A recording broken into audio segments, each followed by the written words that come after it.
Hey everyone, how you doing? This is Amon Green, Green Bay Packers all-time leader in rushing, and you're watching Packers Total Access Live, your daily source for Packer content. Go Pack, go!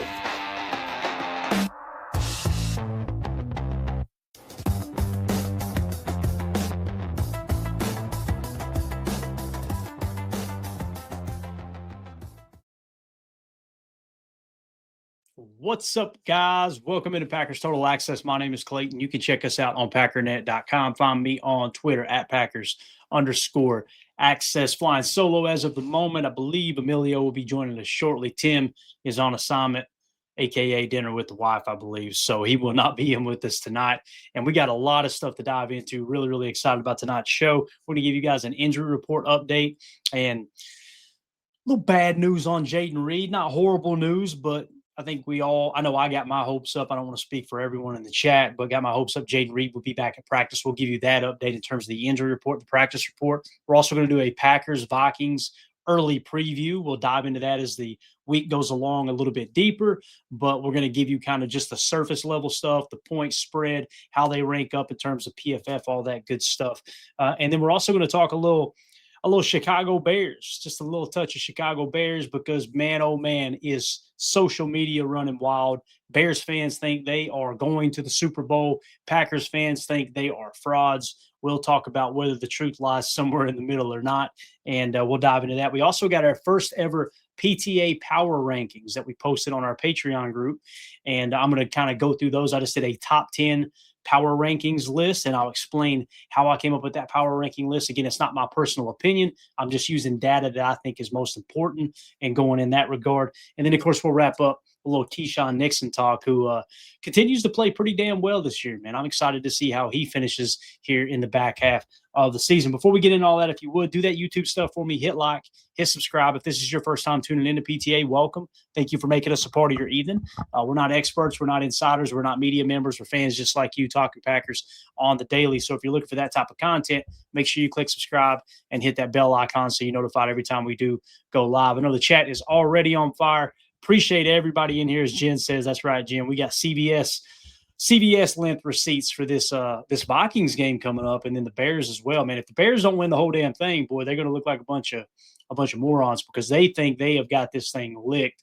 And boy, we're going to talk about the rest of their schedule here on the back half of the show, and it gets ugly quick. But before we do, let's jump into the injury report and the Packers-Vikings preview here. So Paul Brettel put this tweet out, a little clip from practice here. I can make sure it's muted. You see Emmanuel Wilson out there taking some reps, obviously not practicing today, are Quay Walker with the stinger, Josh Jacobs with the knee, Nate Hobbs with the knee, Savion Williams with the foot, and Carl Brooks is unknown. So maybe Savion will be like last week, let him rest all week, and then he's active on Sunday. I'm hoping that's the case, because as we've seen, man, he made a huge play. I can't wait till he's fully healthy and get him running some more extended routes in the offense, as opposed to just the jet sweeps, things like that, because that third down conversion that he had, just going up and getting that 50-50 ball from Jordan Love there in the fourth quarter, was absolutely huge. I mean, it was such a huge play.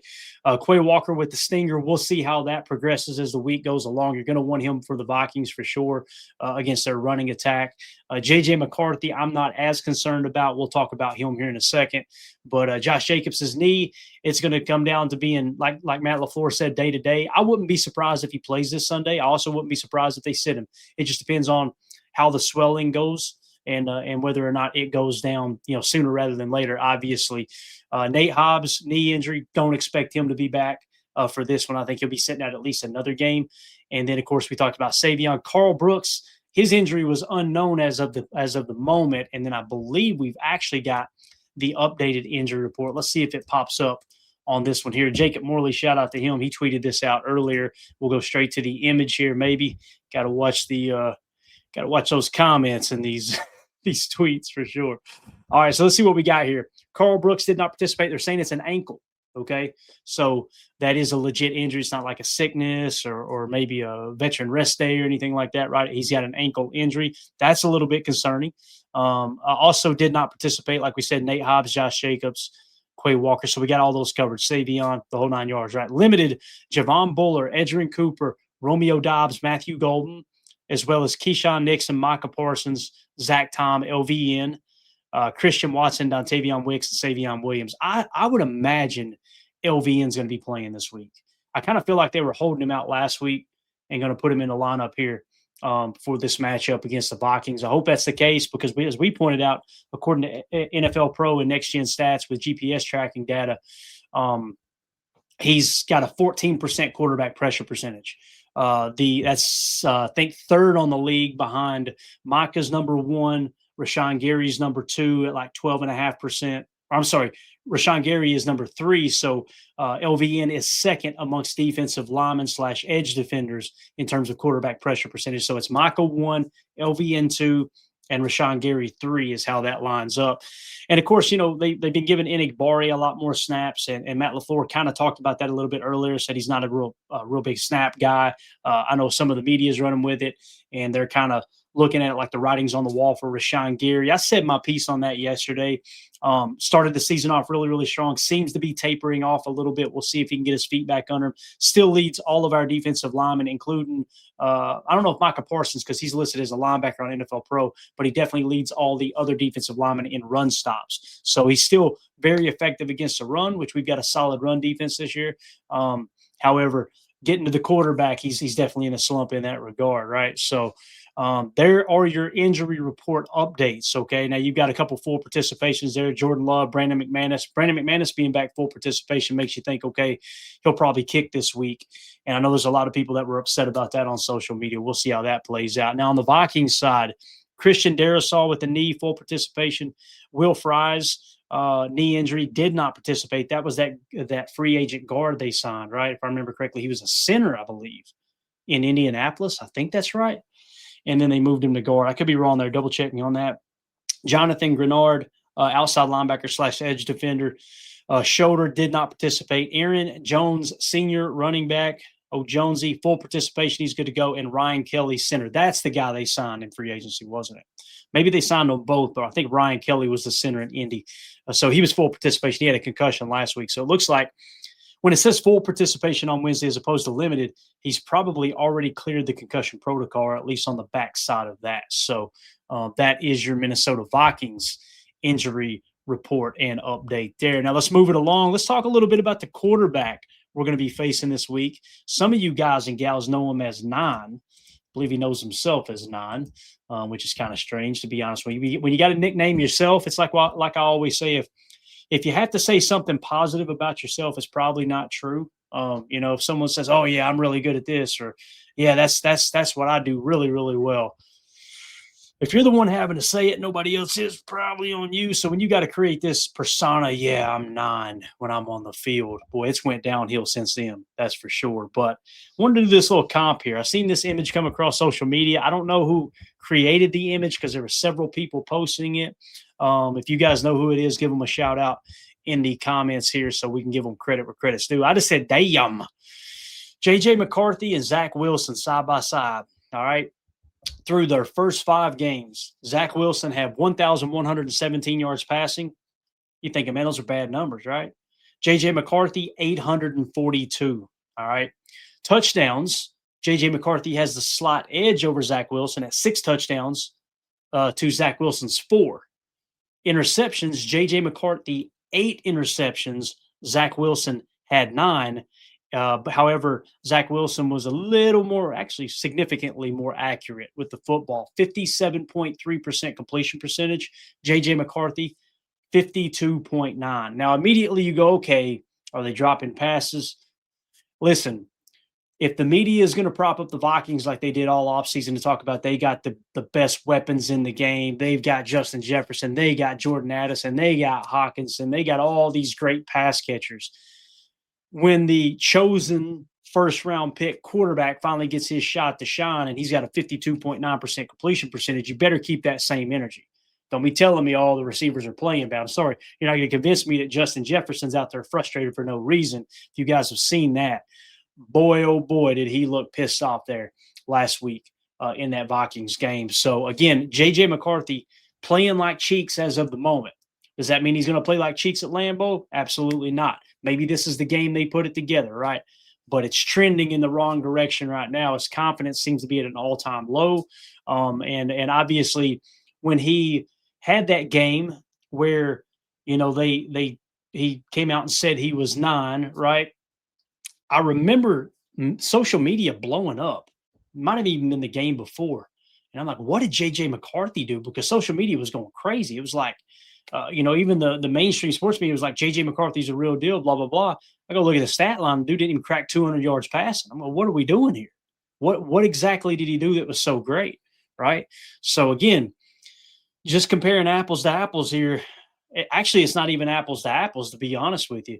You could see how Zach Wilson, you can make the argument that Zach Wilson was more effective with the Jets his first 5 games than JJ McCarthy. And I think we would all agree the Vikings have a much better roster around JJ McCarthy than Zach Wilson had with the New York Jets. So that is the quarterback the Packers are going to be facing this week. Again, we'll continue to look at those numbers as we get later on into the week. Now let's go to the early PFF preview here.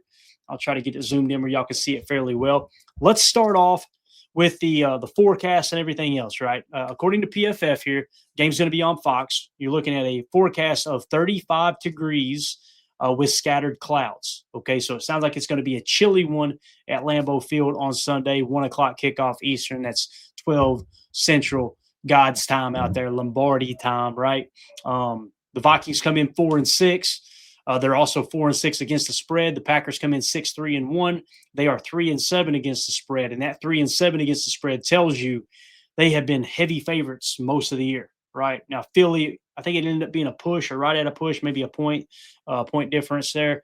But what you're seeing is the league thought the Packers were going to perform a lot better. I say the league. Vegas thought they were going to perform a lot better. At least that was the starting line they wanted to hammer out there to try to get the money as close to 50% as possible. So coming into this game, the Packers are 6.5-point favorites. All right. The PFF projection, however, has it at 6.8. So they've actually got the Packers a little more heavily favored. I want to say the very first line that came out, and it's not shown on the market line here for PFF, was actually 7-point favorites.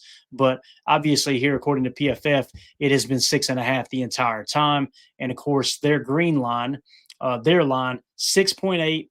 And then it went to a 6.9, then came back to a 6.8 is where PFF has it. Okay. So in terms of the spread, 6.5-point favorites, 65%. Well, I wish I had somebody in here to work the board. 65% of the money is on the Vikings to cover that spread, or to actually plus 6.5, right? Only 35% of the cash is on the Packers to cover that 6.5-point spread. All right. Bets percentage in terms of, overall tickets, 64% of the tickets are on the Vikings. All right. With 36 obviously going to the Packers. And when you talk about the straight money line here, okay, just to win outright, you've got let's see here. Like we said, it's a 6.5-point favorite game. Looks like 85% of the cash is on the Packers to win outright. Okay. So you're kind of split there, right? You've got 65% of the cash for the Vikings plus 6.5, and then 85% on the Packers. I kind of like the way those numbers sit. I like our chances there. You're kind of splitting the difference there, right?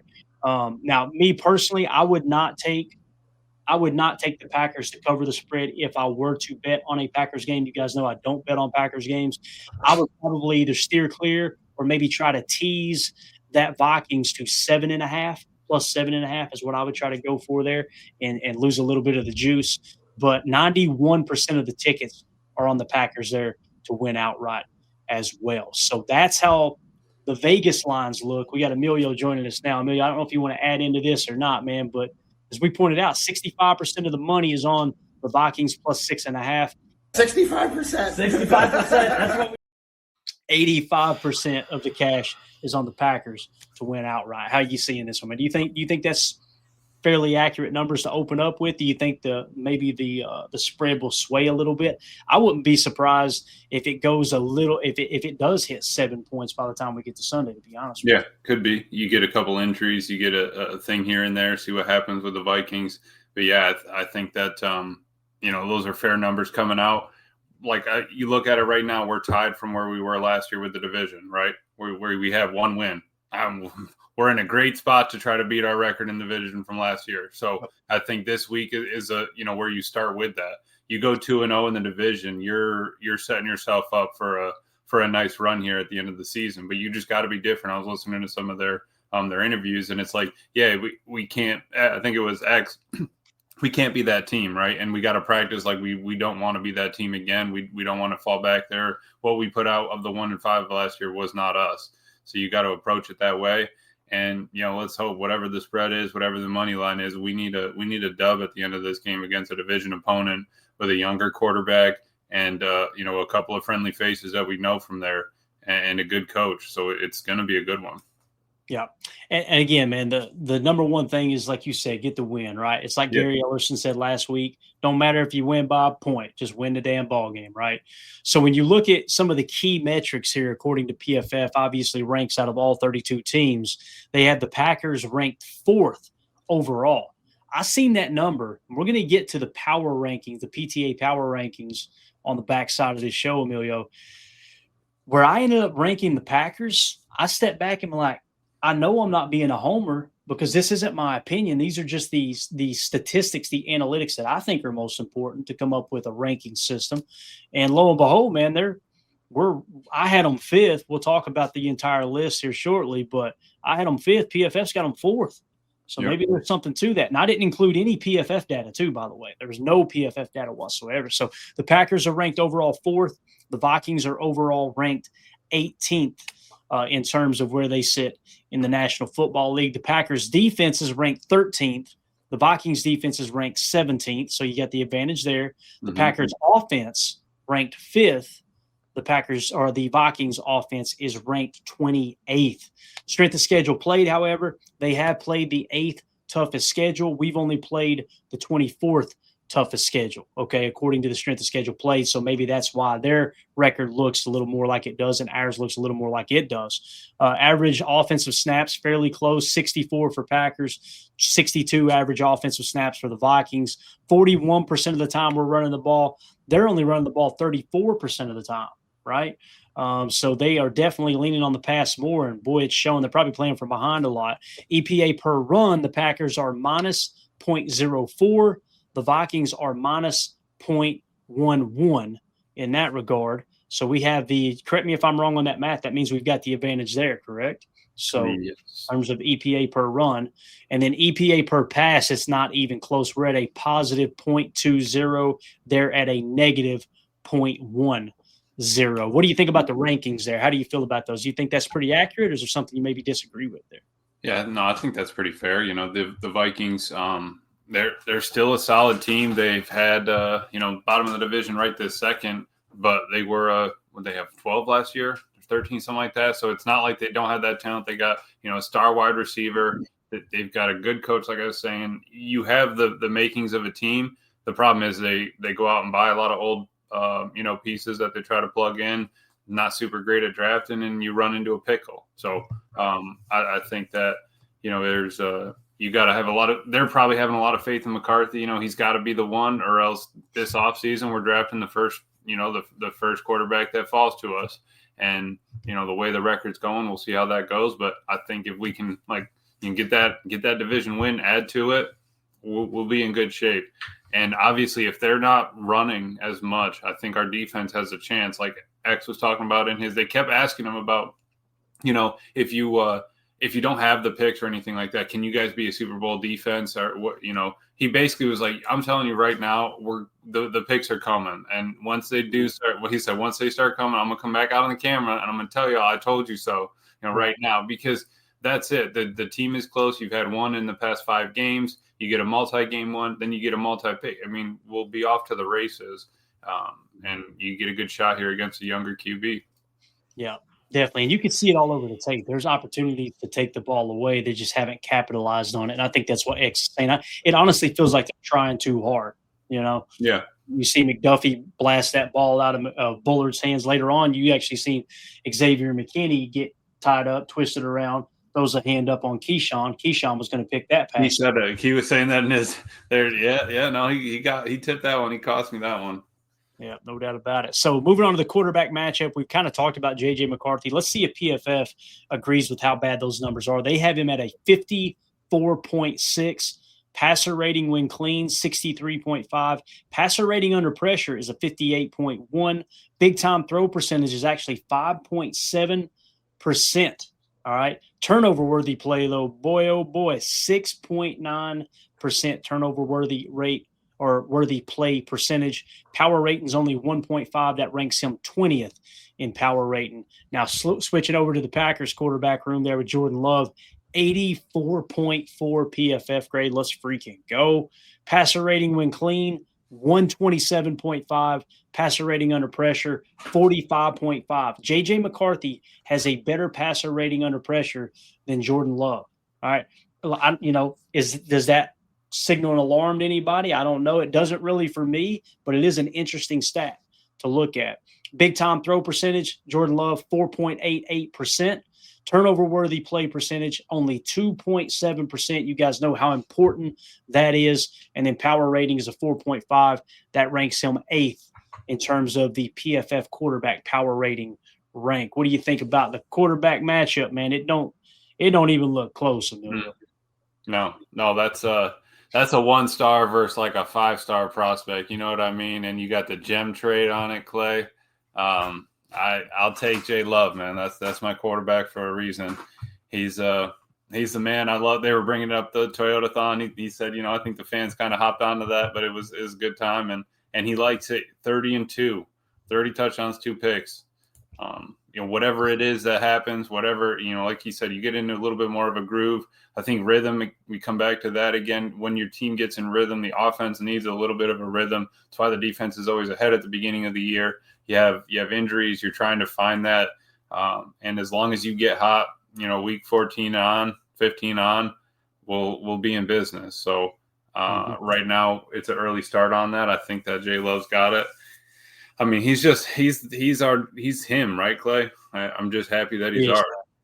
He is, dude. The plays he was making out there in that wind, and like you said, he's missing Jaden Reed, his leading receiver from the last 2 years. He's missing his leading receiver this year, who was Tucker Kraft, who just completely turned the corner. You get Christian Watson back, that's going to be the guy you lean on now. Obviously, the offensive line's banged up. You're missing your starting center. There's just so many things he's having to deal with. And when he took over that game, it was exciting. I can't stop thinking about the spacing play that we laughed about, right? Where it's like there was nothing. I mean, nothing on that play. And he realized it before he finished his drop and started waving people around like, guys, we got to do something. Yeah. This ain't. He's seen the field really, really well against the Giants. They were asking him, did you see Chris Brooks' block on that play? And he said, no, that's not something I see in real time. I'll see it on the pictures and film after. He said, I was just trying to I'm just trying to get the ball out of there. And he makes a great block, gives them enough time to make that happen. And that's it. And he is also saying about how he was kind of getting in the zone of spot, like throwing in that wind. We were talking 30-mile-an-hour wind, getting in the zone of actually he knew that he needed to tighten the spiral a little bit so that it kind of cuts through the wind a little bit more. And he said, once you hit a couple of those and you realize that I can still throw the ball. You played in a rain game in college football, right, Clay? I can't throw the ball more than 20 yards down the field. It's like everybody stops playing. So you got to get past that confidence aspect. And he said once he gets hot, he feels that confidence. Matt's got confidence in him. Then everything kind of ball gets rolling downhill, and you just see what happens when that offense gets moving. Absolutely. So we talked about the strength of schedule, right? Let's see who the Vikings have played so far. They were at Chicago. They won that game, okay, in Chicago in week 1. They lost to the Falcons 22-6. That's a bad football team, right? The Bengals, they boat raced them 48-10. My goodness, right? You lose on the road to Pittsburgh 24-21. We beat Pittsburgh by 10 points on the road. Mm-hmm. And they got a win at Cleveland 21-17. We lost in Cleveland, so that kind of balances back out. They lost to Philadelphia 28-22 at home. They lost. I mean, they got their asses kicked at LA against the Chargers 37-10. They got a win in Detroit 27-24. That's a big win, right? Mm-hmm. Baltimore, they lost 27-19 at home. And the Chicago Bears, they lost at home 19-17 on that last second field goal, if I remember correctly. So, I mean, when you look at it home and away record, it almost looks like they play better on the road than they are at home this year. Right. Yeah, weird way, because the way this crowd's been rocking at home, the fans been bringing it. That the stadium's getting loud again. I love to hear it. I love that we can hear it on the TV now. But you get that out there, young quarterback, you got to get through all the calls, know what's coming in. Maybe you can't get the call from the coach, got to cover the ears. All those things come into effect. But you got to – it's either way, home or away, it's a divisional, right, Clay? So you're going to have a battle on your hands. It doesn't matter if it could be at a neutral site. You're going to be battling. You got to throw the record out the window. 100%. Playing division rivals. There's no two ways about it. So they are 6.5-point underdogs this week. Next week, they travel to Seattle. They are 7.5-point underdogs next week. For the Packers, we are 6.5-point favorites this week. Next week on the road in Detroit, short week, Thanksgiving, we are 3-point underdogs. Let's go. I love to see that. I'm so tired of being the favorite, right? You want a little bit of those. Now, that'll probably sway a little bit the closer you get to that game. I would imagine we'll see which direction that line tilts in. But and we'll talk about Detroit here in a minute with the power rankings. I've got them really, really high on my power rankings, and most people have got them very low. I've actually got them higher than the Packers. We'll talk about why when we get to that as well. So anything else you want to hit on in terms of Packers, Vikings preview here before we move along, Bill? No, I think that was a quick little snippet. Love checking out the numbers. We got the quarterback. I think the head coaches is a battle, and I would say we got the defense. So let's see what goes from there. Definitely. If you guys are watching this video back later, let us know what you think about the early line, the early preview, Packers, Vikings at Lambeau Field. 1 o'clock kickoff, going to be in the mid to upper 30s, it looks like, if they get the forecast right. We want to hear from you in the comments. How do you think that game is going to play out? And make sure you hit subscribe, click that bell icon so you're notified when we go live here in the future. I got one more thing, Clay. My bad. I just pulled it up on Insights NFL Pro. So at a glance, points per game, we're 13th.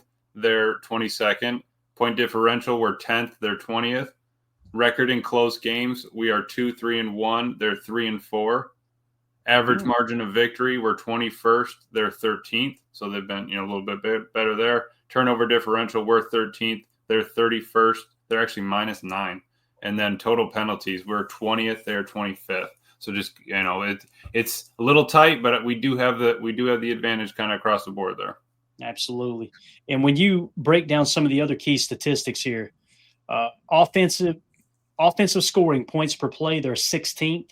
Defensive points per play allowed, they're 13th. You're thinking, that's not horrible. You're kind of middle of the pack, right? However, when you get to turnover differential, turnover margin, they're 31st in the league in terms of turnover differential, meaning I think they were like at a -6.5 or something. I mean, it was crazy where that. Yeah, they have NFL Pro has turnover differential. They have -9 at, like you said, 31st, and then we're +1 at 13th. Bingo.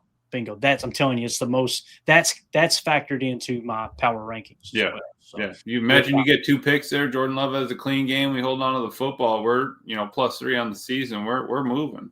Absolutely. So before we get into the power rankings, let's jump over to a little Bears talk here. This came across Twitter earlier. Get ready to go. Fox Sports NFL tweeted this out. The Bears currently lead the North at 7-3 with the eye emoji, right? How many wins do you see them getting over the next 7 weeks? So let's zoom out just a touch here. Okay, you can kind of see what they've done here. So far, they lost to Minnesota, lost to Detroit. They won 4 in a row, beating Dallas, bad team. Raiders, bad team. Washington, this year, bad team. We expect them to be good, but they're bad. Saints, bad team. They lost to the Ravens. However, the Ravens are underperforming this year, right? And I believe they had Lamar back on that game, if I remember correctly. At Cincinnati, they get the dub there. Another bad team, right? And then, of course, you beat the Giants. And listen, if we had to hear it all week, you beat the Giants. Okay. They beat the Giants, too, at home, right, in Week 10. Barely. They skated by on that one, if you'll remember. And they beat the Vikings last week on the road in Minnesota, okay, which some would say, I mean, again, another losing record, right? Was it Ryan's Pod 4? They only 4-win team they beat was the Vikings. Everybody else was 3 wins and less. Those were their only wins.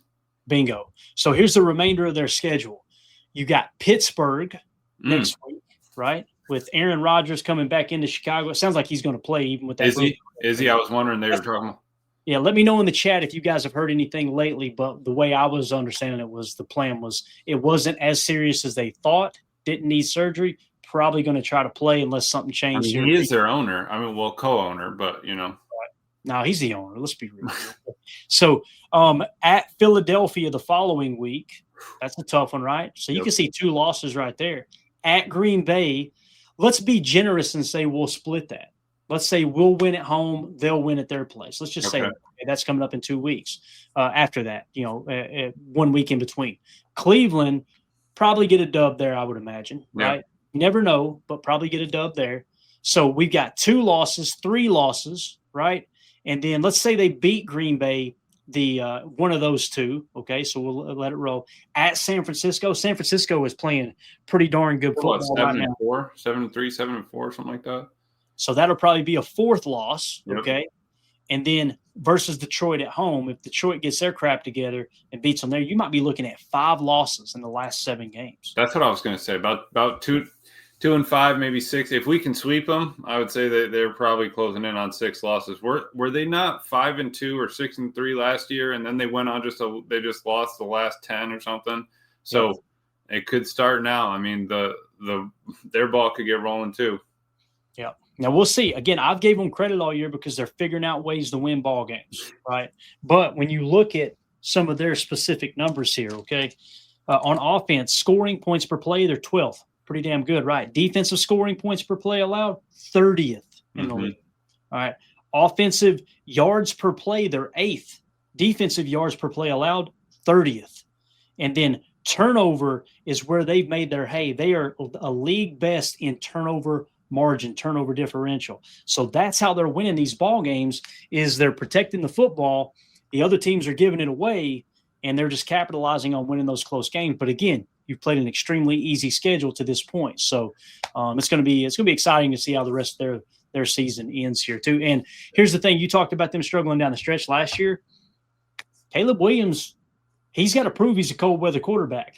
He's got to prove he can play up there in that type of weather. The reality is, that's that new stadium ain't getting built. That thing's not getting built that soon, Clay. It ain't, man. It ain't. So Jen Wright here, 2 wins maybe, and same with Holmes. Bears will win two more games max, same as last year. That's what it feels like, right? So again, let them run with it. Let them run with the narrative. Let them have their fun right now. We'll just keep it zipped. Let's go out there and go 1-0 every week, and then we're going to look up and they're going to go, "What the hell happened?" That's what's going to happen, right? Yep. So now, Caleb Williams, boy, there's a lot of buzz around him about how good he is, right? We showed this chart last week amongst quarterbacks. We got a new version of it here, updated, okay? Ooh. So if you guys, for those listening on the pod and the ones that maybe can't see this as well here live on YouTube. So essentially what you've got is running from left to right, okay, at the top of the screen, you've got all these different categories: PFF grade, EPA per play, success rate, completion percentage over expected, turnover-worthy play rate, clean pocket EPA per play, clean pocket success rate, non-play action EPA, all right, non-play action success rate, pressure to sack rate, and average depth of target, okay? So anything in the green, more green's better, right? Exactly how the chart shows here, okay? The purple, obviously bad. Jordan Love is second on this list. There's nothing on this list, on all those statistics we just laid out, all those analytics we just laid out.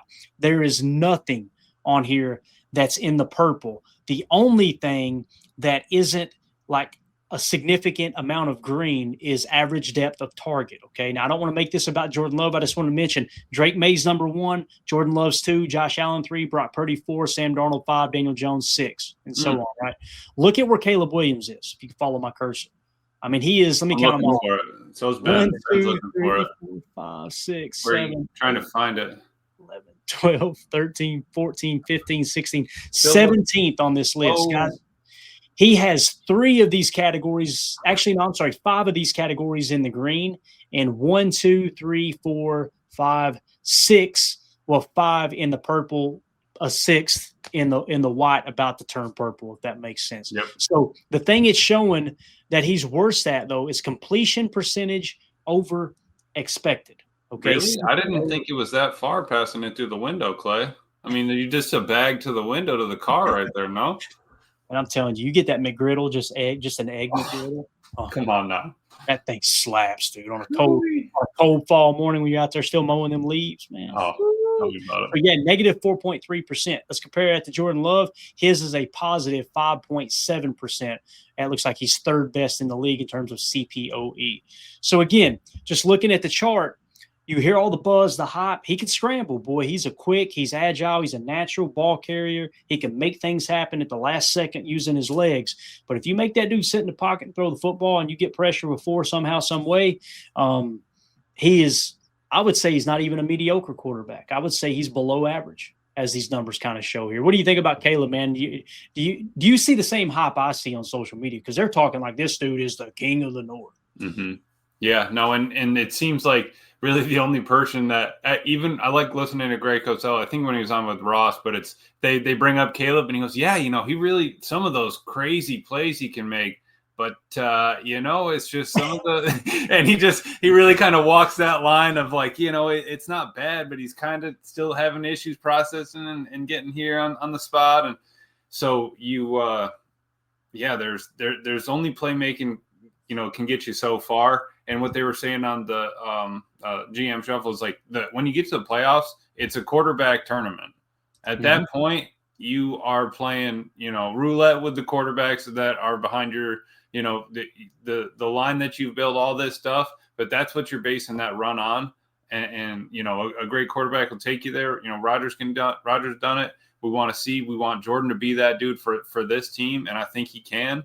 So let's get into the dance. Let's get that going. I just don't think, when he gets out there like that, Clay, that's not going to last forever. Your stamina is going to run out and can't be sitting on right trigger the whole time. Yeah. Now, again, what was the big knock that Greg Cosell had that I talked about? And I didn't watch all of his college tape, Caleb Williams' college tape, and go, oh, this is the problem, right? Greg Cosell tipped me off on it listening to his podcast.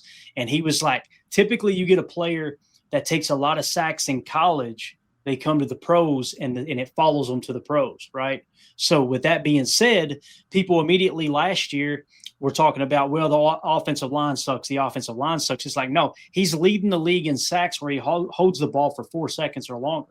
Like, you can't do that. 2.5 seconds, that ball needs to be out, right? So that's kind of the thing that's hindered his ability to progress throughout his young career here. Now look at this. Average time holding the ball on all dropbacks. This is all the way through week 11. Look who leads the league, and it's not even close.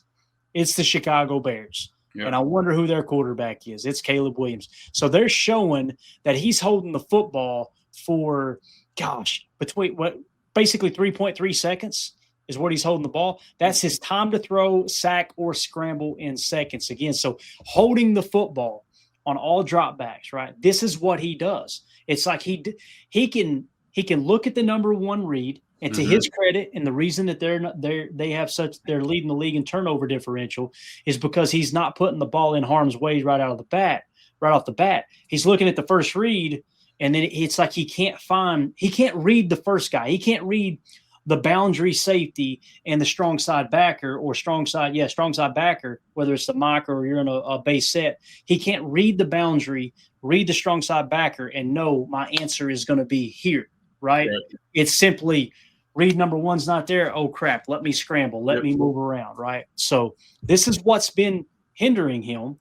And again, like Greg Cosell said, it typically follows you from college to the pros. That's exactly what's happening with Caleb. You're just not seeing it in the form of sacks. You're seeing it in the form of him holding the football too long. And I'm telling you, these have been some bad defenses that cannot tackle. I don't know how many times I've screamed at the TV watching the Bears play, say, attack his outside half. Attack the outside part of his body when you go to sack him, because he's looking to jab step in and get outside almost every time. And if he wants to run up the middle, fine, let him do that. And you clean his clock or he slides for a 4-yard gain, right? It just blows my mind if there's still a lot of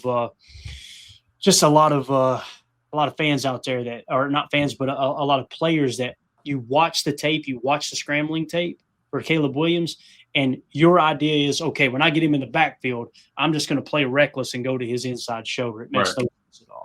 Right. And at that point, let's pay attention to the hips, stop paying attention to the head. You can, the head, the shoulders, all that can go anywhere. You got to make sure that you get his base down. And that just, you're right. How are we letting him scramble that much when we know that's all he wants to do? I mean, yeah, almost to the point of like put a spy on either side, rush one dude up the middle, and just let him come out to you, because I still feel like he's going to get flustered. I feel like if you can get a little pressure up front, then he's going to have to try to extend, and that's not going to last forever. Being able to, you can't do it. You got to be able to get in rhythm sometimes. And if you look at how the Lions are kind of like how the Lions are playing this year and obviously played last year, that's where you're trying to get to. How much in rhythm can you get when you're not working with a Jared Goff? You're working with a running run first. Honestly, I mean, he can spin it for sure, but he wants to lean on his legs right now because he's not seeing it as clear. Yeah, absolutely. So just wanted to point that out. It continues to follow him around a little bit. He's an excellent scrambler. I don't want anybody to take me the wrong way, but that's going to end up biting you in the ass when you get to playing these good defenses and they scheme against that, right? They're going to make you throw the football or take a sack, right? Whether you throw it away, complete it, or take the sack.